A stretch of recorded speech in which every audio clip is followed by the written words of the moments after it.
Bismillahirrahmanirrahim. Assalamualaikum warahmatullahi wabarakatuh. Sobat PKS TV dimanapun Anda berada, Alhamdulillah saya masih di rangkaian Munas kelima PKS di Bandung. Saat ini saya kebetulan membersamai Ketua Bidang Perempuan dan Ketahanan Keluarga yang baru, yaitu Bu Mufidah. Assalamualaikum Bu. Waalaikumsalam warahmatullahi wabarakatuh. Izin dilepas dulu ya. Iya. Jadi kita memang menerapkan protokol kesehatan ya gitu, sangat ketat ketika kita di rangkaian Munas ini. Jadi semua orang di swab seperti yang saya terangkan pagi tadi, di swab kemudian harus diisolasi. Nah, bagi yang sudah selesai isolasi dan mendapatkan hasil yang negatif, maka kita akan mendapatkan gelang ini, termasuk Bu Fidah. Alhamdulillah. Alhamdulillah ya Bu ya. Bu Fidah gimana? Sehat? Alhamdulillah atas izin Allah dan nikmat yang luar biasa. Nikmat yang luar biasa. Alhamdulillah ya Bu ya. Ini izinkan saya perkenalkan, namanya Dr. Kurniasih Mufidayati MSI.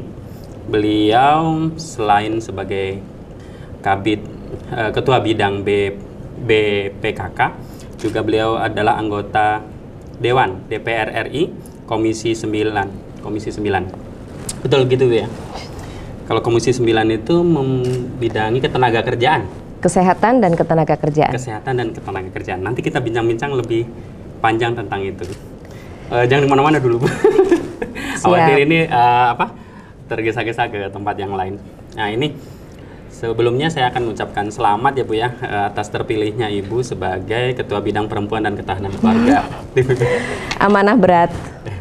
Jadi mau diselamati atau gimana? Istighfar ya Bu ya? Ya, banyak beristighfar, dan ini amanah yang sangat berat, kepercayaan yang harus dijaga dan dijalankan semaksimal mungkin. Nah, saat Ibu mendapatkan amanah sebagai Ketua BPKK ini, itu ada titipan ya dari Presiden? Apa tiba-tiba nggak mungkin kan ujuk-ujuk Presiden? Jadi gitu nggak gitu kan? Ya sebenarnya amanah ini seperti tadi saya sampaikan, ini adalah amanah itu adalah titipan kepercayaan ya, baik itu kepercayaan dari Allah maupun kepercayaan dari para kiadah, para pemimpin dari PKS ya, dan juga ini adalah amanah yang harus dijalan dan ditunaikan dengan semaksimal mungkin.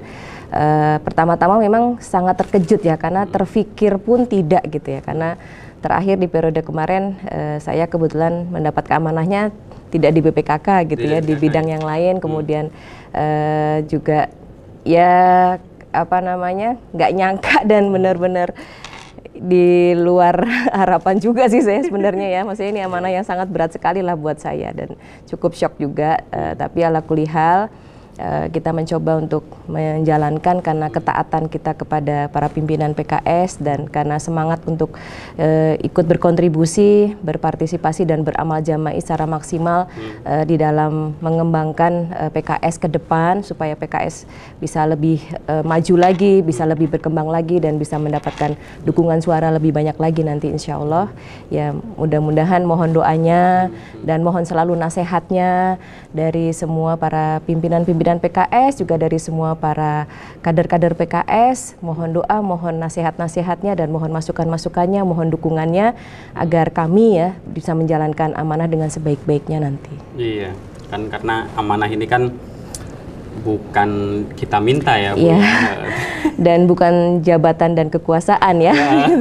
Tapi ini amanahnya harus dipertanggungjawabkan secara vertikal kepada Allah Subhanahu wa taala dan juga secara horizontal kepada para masyarakat juga kan. Oh ya, ini kan BPKK Bidang Perempuan dan Ketahanan Keluarga ini kalau disambungkan dengan Bu Fidah sebagai legislator, rasa-rasanya kayak rada nggak nyambung gitu ya Bu ya. Nah, gimana cara nyambunginnya itu? Sebenarnya segala sesuatu bisa dikoneksikan. Oh, baik, ya, baik. Tergantung dari sudut mana kita memandang. Okay. Ini bunga ini bisa indah, bisa tidak indah. Gitu. Tergantung orangnya ya. Iya. Nah, kalau terkait dengan Komisi 9, kita bermitra dengan BKKBN, dengan Kemenkes dan Ketenagakerjaan yang di situ pasti tidak pernah lepas dari isu-isu perempuan dan keluarga. Ya, karena di dalam setiap di dalam setiap komponen keluarga keluarga pasti terdapat unsur pekerja. Sehingga isu ketenagakerjaan ini menjadi penting untuk membangun ketahanan keluarga. Begitu juga dalam setiap keluarga yang sehat ada komponen kesehatan di dalamnya, sehingga untuk membangun ketahanan keluarga yang dari sisi aspek kesehatan, baik itu spiritual maupun juga jasadiahnya juga, itu banyak isu-isu yang bisa kita garap. Dan juga bagaimana dengan BKKBN itu yang memang isunya selalu membangun keluarga, itu juga kita sangat bisa bermitra. Begitu juga dengan isu-isu ketenagakerjaan di luar negeri seperti pekerja migran Indonesia, itu kan sebagian besar perempuan ya, dan itu meninggalkan keluarga ya, bagaimana mereka membangun ketahanan keluarga dan banyak tantangannya. Itu banyak hal ya yang saya sudah belajar selama 1 tahun ini atas izin Allah dan atas dukungan dari seluruh kader PKS, khususnya para kiadah-kiadah dan juga para pimpinan PKS yang selalu memberikan nasihat dan arahan bimbingannya kepada kita. Kita banyak mengambil hikmah dan juga pelajaran dan juga isu-isu yang sangat luar biasa yang ke depan mungkin bisa sangat disinergikan dengan pengembangan program-program BPKK ke depan. Begitu ya, Bu ya. Oke, ini kan kita ngomongin ketahanan keluarga. Sedangkan kemarin itu RUU ketahanan keluarga tidak masuk prolegnas nih di tahun depan. Nah, ini pandangan Bu Fida gimana ya? Ya, ini memang tantangan ya, bahwa RUU ketahanan keluarga yang kami sebelumnya memberikan apresiasi yang setinggi-tingginya kepada Bu Ledia Hanifah dan juga kepada Ibu Neti yang sudah menjadi pengusung ataupun pembawa dari rancangan undang-undang ini. Rancangan undang-undang yang sebenarnya sangat komprehensif untuk membangun kualitas keluarga-keluarga Indonesia. Ketahanan bangsa, ketahanan sebuah negara itu pasti akan dibangun dari ketahanan keluarga-keluarga Indonesia. Karena sebenarnya undang-undang ini, RUU ini sangat komprehensif dan sangat signifikan bisa membangun ketahanan nasional, ketahanan bangsa, dan juga ketahanan ekonomi keluarga dari keluarga-keluarga Indonesia. Namun mungkin karena waktunya cukup singkat ya, sehingga masih banyak pemahaman terhadap RUU KK ini yang belum menyeluruh gitu. Dan selalu terhadap isi dari RUU tersebut ya, karena kan pembahasannya kemarin 1 tahun nggak nyampe ya gitu. Kemudian juga ada undang-undang sebelumnya, undang-undang pembangunan keluarga yang sudah ada yang kemudian dikomparasikan. Saya kira ini tantangan, insya Allah kita tidak akan pernah mundur gitu ya dalam semangat, karena ini adalah perjuangan untuk membangun kualitas keluarga Indonesia yang lebih baik gitu ya, dan juga untuk mensupport dan menguatkan ketahanan nasional dan ketahanan bangsa dan negara melalui keluarga-keluarga yang kokoh. Maka mudah-mudahan ke depan di proleg tahun berikutnya mudah-mudahan bisa diusulkan lagi dengan dengan pendekatan komunikasi yang lebih baik lagi, insya Allah. Dan sebenarnya ini sangat diterima oleh masyarakat, karena kan sebelumnya Bu Ledia dan Bu Neti sudah banyak berkomunikasi dengan masyarakat dan mendapatkan dukungan. Gitu. Ini hanya hitung-hitungan politik aja. Iya. Jadi diharapkan nanti tahun 2022 sudah masuk prolegnas ya. Mudah-mudahan, insya Allah. Amin, amin, amin, amin. Oh ya, untuk kita ngomong tagline pada Munas kelima PKS ini ya, itu bersama melayani rakyat. Nah, kalau diimplementasikan ke dalam bidang ibu nih, BPKK itu seperti apa nanti? Ya, tagline ini sangat luar biasa ya. Kita membangun semangat khodimul umat gitu ya, membangun semangat kita sebagai pelayan umat, dan keluarga-keluarga inilah nanti yang akan mendapatkan pelayanan dari BPKK. Bagaimana kita bersama-sama dengan seluruh elemen yang ada di Partai Keadilan Sejahtera, kita meminta arahan dari para pimpinan PKS, kemudian kita juga meminta masukan dari para pengurus-pengurus BPKK yang sebelumnya, pimpinan-pimpinan BPKK yang sebelum-sebelumnya. Kita berkolaborasi mengajak seluruh komponen kader dan komponen bangsa, komponen umat ya. Ini tema bersamanya ini sangat luar biasa, karena problem saat ini ya, multidimensi problem yang sedang dihadapi di Indonesia ini sebenarnya akan bisa sedikit demi sedikit diselesaikan ketika kita memiliki satu kekuatan, kekokohan kualitas keluarga Indonesia yang baik gitu ya. Apalagi dampak pandemi ini, masih ada dampak pandemi ini terhadap keluarga luar biasa, ekonomi keluarga, kemudian juga kehidupan sosial keluarga sendiri yang ya kita sekarang harus membiasakan diri dengan norma-norma baru. Ini semua punya tantangan yang dengan kekuatan keluarga itu mudah-mudahan kebersamaan kita dengan mengajak seluruh komponen bangsa dan komponen umat ya bersama-sama untuk membangun kekokohan keluarga dan juga kekokohan peran-peran perempuan di dalam membangun kualitas keluarga ini, kita bisa ikut berkontribusi menyelesaikan multidimensi persoalan bangsa dan negara. Gitu. Luar biasa ya, Bu Fida ini sangat pasti sekali menerjemahkan. Ya, kita kan harus terus namanya menguatkan nilai-nilai Pancasila, Undang-Undang Dasar 45. Ada yang menarik loh Bu, saya baca ya, maaf ya. Ibu kan backgroundnya bahasa Inggris nih, tapi bisa menerjemahkan menjadi sebagai legislator yang di bidang yang sangat jauh ya dengan background Ibu gitu, ketenaga kerjaan dan kesejahteraan gitu. Nah ini seperti apa Bu? Ini kayaknya pengalaman organisasi sebelumnya atau gimana Bu? Bisa cerita gitu dikit? Ya. Pendidikan saya alhamdulillah atas izin Allah, atas karunia Allah dan atas anugerah serta support dari seluruh keluarga, suami dan juga orang tua serta keluarga besar gitu ya, mendorong saya untuk bisa menyelesaikan pendidikan S2 dan S3 di Public Administration Universitas Indonesia. Nah, dari sini kita banyak belajar. Di situ ya? Kita banyak belajar di situ tentang problematika Indonesia dalam kontekstual ketatanegaraan dan juga public administration, public policy, itu kita belajar di situ. Dan sebenarnya semua ini anugerah dari Allah kalau saya mengatakan ya. Saya makanya selalu bersyukur kepada Allah Subhanahu wa taala, begitu banyak yang sudah Allah berikan kepada kita untuk kita bisa aware dan bisa terus belajar ya. Kan ini juga mengikuti arahan dari pimpinan-pimpinan PKS ya, bahwa kita harus selalu belajar ya, selalu mengikuti perkembangan yang ada, dan kita harus menjadi bagian dari problem solver bukan problem maker. Nah, gitu. Jadi kita harus berperan sebagai problem solver terhadap persoalan-persoalan bangsa dan negara. Baik. Saya mungkin sedikit bongkar nanti ya, rencana dari Bu Fida ke depan nih.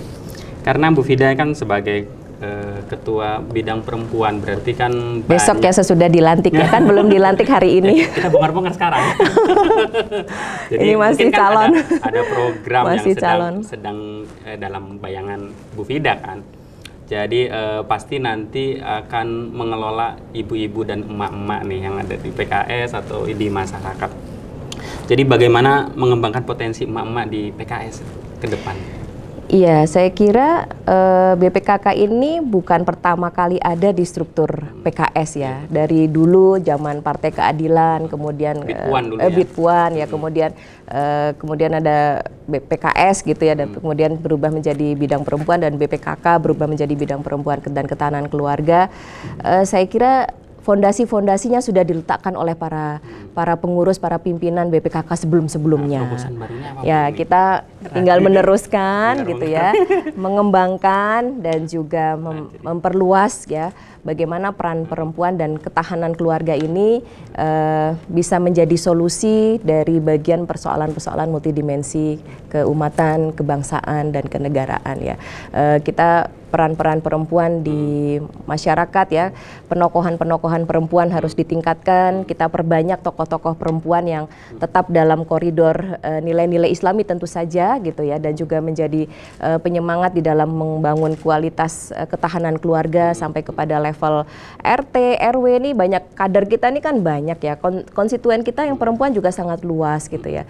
Saya kebetulan dapilnya di luar negeri, juga di sana banyak bertemu dengan pekerja migran perempuan yang sebenarnya mereka sangat apresiasi terhadap perjuangan PKS terhadap pelindungan keluarga. Jadi saya kira kami tinggal meneruskan apa yang sudah diletakkan fondasinya oleh para pimpinan BPKK dan juga pengurus sebelumnya, dan kami akan memperluas, mempertajam dan mengembangkan terkait dengan penokohan perempuan di semua sektor, di semua bidang dan di semua level gitu ya, dari tingkat RT, RW ini harus muncul tokoh-tokoh kader perempuan PKS gitu ya. Kemudian juga kita ingin menguatkan kembali peran PKS, perempuan dan ketahanan keluarga ini di dalam kancah problematika sebagai apa ya tadi yang saya sampaikan, problem solver.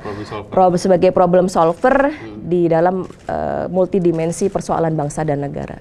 Luar biasa ya.